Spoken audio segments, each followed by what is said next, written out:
జై శ్రీరామ్. మధువనాన్ని చేరిన వానరులు ఏ విధంగా ఆ వనాన్ని అల్లకల్లోలము చేశారో కావలి వాళ్ళ ద్వారా వినిన దధిముఖుడు క్రుద్ధుడైపోయి వారితో, మీరు నా వెంట రండి, మనమందరము పోదాము. మదమెక్కి మధువు తాగిన ఆ వానర వీరులందరినీ మనము మన బలముతో వెళ్ళగొడదాము అని దధిముఖుడు అన్నాడు.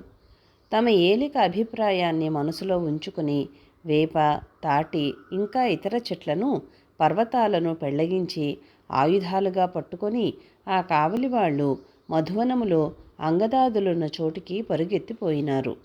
వారి మధ్య ఉన్న దధిముఖుడు కూడా ఒక వృక్షాన్ని ఇట్టే పెళ్లగించి చేతిలో పట్టుకొని ఆ కపికుంజరులను ఎదిరించబోయినారు. మదమెక్కి చెట్ల మీదనూ నేల మీదనూ పడి ఉన్న ఆ వానర వీరులను ఎదుర్కొన్నారు. ఆ వనపాలకుల మధ్య చెట్టు చేతిలో పట్టుకొని వస్తున్న దధిముఖుని అప్పుడు అంగదుడు చూచాడు. ఎదురుగుండా పోయి దధిముఖుని కొట్టాడు. మదాంధులైనందువల్ల ఆ కొట్టింది తన తాతనే అన్న జ్ఞానము అంగదునికి లేకపోయింది. అంతటితో పోనివ్వకుండా ఆ దధిముఖుని నేల మీద వేసి కుమ్మినాడు.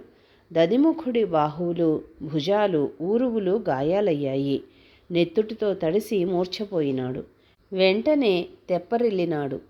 అప్పుడు ఆ కపికుంజరుడు దధిముఖుడు ఒక దండము తీసుకుని తేనె త్రాగి మత్తెక్కి ఒళ్ళు తెలియకుండా ఉన్న వానర వీరులను తరుముతూ ఎట్లాగో వారిని తప్పించుకుని బయటపడ్డాడు.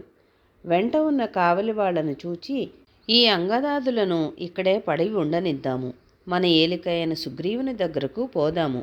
అతడిప్పుడు రాముడితో ఉన్నాడు, తప్పంతా అంగదుడిదే అని ఆయనకు తెలియచెప్పుదాము. ఆయనకే కోపము వచ్చి వీరందరినీ శిక్షిస్తాడు. ఈ విధముగా తన అనుచరులతో చెప్పిన దధిముఖుడు సుగ్రీవుని దగ్గరకు బయలుదేరినాడు. జై శ్రీరామ్.